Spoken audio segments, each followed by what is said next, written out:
सद्गुरु से एक प्रश्न पूछा गया कि कोई जब मनुष्य हवा से अंगूठी प्रकट करता है तो क्या वो तंत्र विद्या है। सद्गुरु बता रहे हैं कि कैसे ये जरूरी नहीं कि चीजें हवा से प्रकट की जाए। प्रश्न, सद्गुरु, अंगूठी या ऐसी कोई चीज हवा में से प्रकट कर देना, क्या ये भी तंत्र विद्या है। सद्गुरु कहते हैं हाँ, ये तंत्र विद्या है।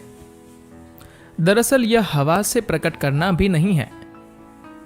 इनमें से अधिकांश लोग किसी चीज को हवा में से प्रकट करने में सक्षम नहीं है।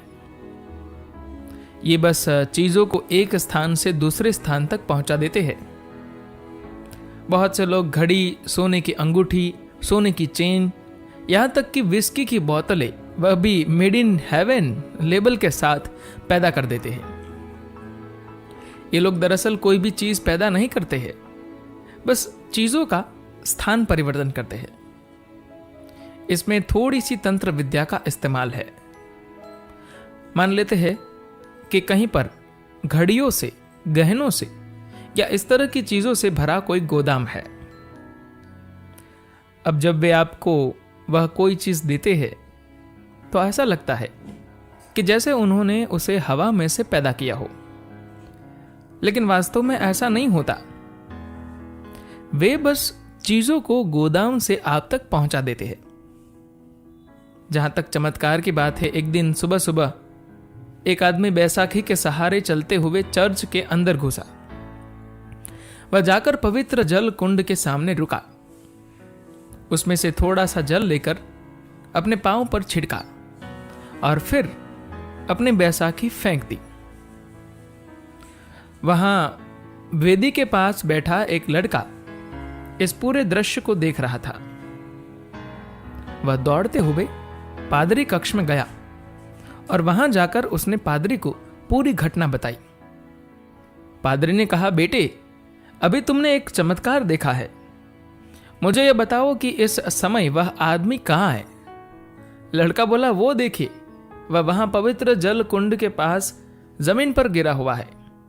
बेचारा अभी भी उठने की कोशिश कर रहा है। प्रश्न, लेकिन सद्गुरु, आपने मेरे प्रश्न का उत्तर नहीं दिया।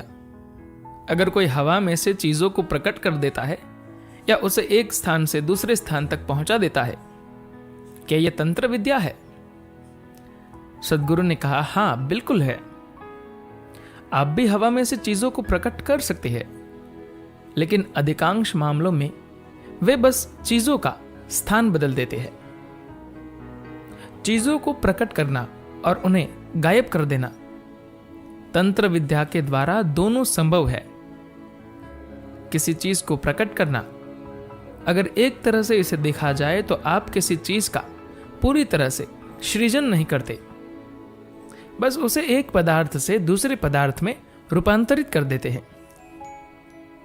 अगर आप इसे वैज्ञानिक तरीके से देखेंगे, इस पत्थर और सोने में क्या अंतर है। दोनों में वही इलेक्ट्रॉन, प्रोटॉन और न्यूट्रॉन है, बस उनके क्रम और संख्या का फर्क है। बस इतना ही है। अपने मन की शक्ति और ऊर्जा के द्वारा आप इनकी संरचना बदल सकते हैं। अगर आप मुझे एक पत्थर का टुकड़ा दे तो मैं उसे सोने में बदलकर आपको दे सकता हूं। यही कारण है कि गोरखनाथ ने इतनी उपेक्षा के साथ कहा था, मेरे गुरु किसी पत्थर के ऊपर पेशाब करके उसे सोना बना सकते हैं। धन्यवाद।